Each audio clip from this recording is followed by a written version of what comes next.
कराची से कॉल है जी हुमा की। हेलो। वालेकुम अस्सलाम। हुमा माई अपनी बहुत क्योंकि आपसे बात करके जावेद भाई जो है ना बैठे हुए हैं, मुझे बहुत अच्छा लग रहा है। बहुत जी मैं ना ये पहले जवाब देना चाहूँगी कि सबसे पहले ना जवाब देने से पहले मैं जावेद भाई से एक बहुत ज़रूरी बात करना चाह रही हूँ। मेरी कॉल कीजिए ज़रूर कीजिए। जी जावेद भाई मेरा बेटा है बहुत छोटा मोहम्मद अली सीजन 2 से वो इंटरेस्टेड है इसमें। यकीन मानिए मैंने बहुत कोशिश की कि उसको किसी तरह किसी क्रिकेट एकेडमी में एडमिशन मिल जाए, मगर मैं नाकाम रही हूँ कि कोई नहीं मिल सका कि ना मेरी हेल्प करता।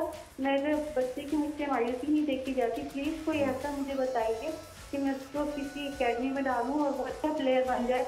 चाहे मुझे सिर्फ टेस्ट दे लूँ ना, वो दे लेंगे ना, मुझे कोई टेंशन नहीं होगी। एज बताइए आपके बेटे की एज क्या है? आपके बेटे की एज क्या है? जी अभी उन्होंने ना मैट्रिक का एग्जाम दिया है 19 ईयर। अच्छा 19 साल के 19 साल के। ठीक है, चले आप जवाब दीजिए, फिर जावेद भाई का जवाब आप ऑन एयर सुन लीजिएगा। सवाल का जवाब वो जो है ना तो जैसन रॉय।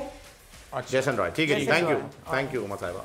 जावेद भाई उनके बेटे के लिए एक तो यहाँ कराची क्रिकेट एसोसिएशन है, उनकी भी है ना वो होती है। फिर यहाँ पर मोइन खान एकेडमी भी है। ये अब बच्चे जो हैं वो उसी जगह जा सकते हैं एकेडमी में। आप जहाँ रहते हैं उस साइड भी है।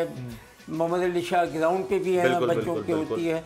तो आपको बच्चे को भेजना पड़ेगा, लेके जाना पड़ेगा और वहाँ जो भी आपका वहाँ मैनेजर या लुक आफ्टर जो करते हैं उनसे आपने बात करनी है और बच्चों को डेफिनेटली अगर वो टैलेंटेड हैं तो फिर डेफिनेटली जो है वो हर एकेडमी को एक टैलेंटेड खिलाड़ी चाहिए। जो प्राइवेट एकेडमीज हैं वो तो ज़ाहिर है बहुत हैवी चार्ज करती है ना। अगर कोई ऐसी जगह कोई ऐसी एकेडमी हो कि जो फिर ज़ाहिर जिस तरह केसीसी का आपने नाम लिया तो फिर वहाँ ट्रायल वगैरह होते हैं, मखसूस वक्त पे होते होंगे, वो तो ऐसे तो नहीं। दरअसल वो जो है ना उन्होंने एकेडमी बनाई है, आप फीस देते हैं, वो तो फीस के लिए और आपको बुलाते हैं। सरकारी कोई इदारा नहीं है, मगर वो ऐसा कोई नहीं है कि ये मतलब एकेडमी यहाँ पर जो बच्चा फ्री में जाके करे। ये लड़कों ने कुछ लड़कों ने अपनी मदद आपके तहत चल रहा है बनाई है।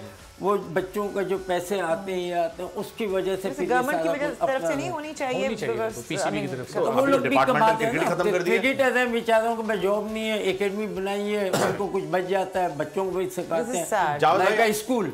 अब ये डिपार्टमेंटल क्रिकेट ही खत्म हो गई है तो अब ऐसे बच्चों का क्या होगा? फिर आप क्यों बनना चाहेंगे क्रिकेटर?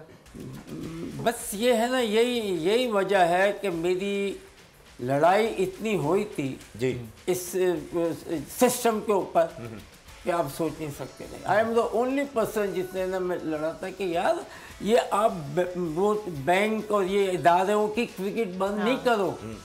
और उसी पे है ना इमरान साहब से मेरी और ये हुई थी, क्योंकि हम जब खेल रहे थे, देखें इस मुल्क में सबसे ज़्यादा जो परेशानी लोगों को, बच्चों को है, घर वालों को, वो माशी है। एग्जैक्टली पैसा नहीं है। बताएं आप बात करते हैं इंग्लैंड की, ऑस्ट्रेलिया की, जहाँ उनको कोई जरूरत ही नहीं है, सीधा जाएंगे, पैसा मिलता है। कोई सरकारी सतह पे ऑक्सफोर्ड यूनिवर्सिटी में अपना स्पोर्ट्स कोटा है। हमारा वो सिस्टम हो ना, आपके पास पैसा नहीं था।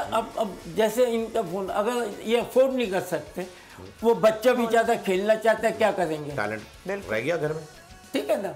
तो इसीलिए हमें अभी भी, अगर मुझे सुन रहे बोर्ड वो, तो अभी भी आपको स्पोर्ट्स में हॉकी, क्रिकेट, फुटबॉल, उन सबको मैं कहता हूँ, मेरा जितना तजर्बा है अपना पाकिस्तान के लिए कराची के, आप अभी फिर वही लेके आए, एकेडमी बनाए, पैसा कहीं और से ले और बच्चों को जो है ना जो दे सकता है दे, जो नहीं दे सकता उसको सिखाए। स्पॉन्सरशिप के तहत ये काम किया जाए, बिल्कुल। और लोग तैयार हैं स्पॉन्सरशिप के लिए। जब अगर आप खेलना चाहते हैं और आप पे करना चाहते हैं तो व्हाई नॉट। बिल्कुल। सब्सक्राइब करें और बेल दबाएं ताकि कोई खबर रह न जाए।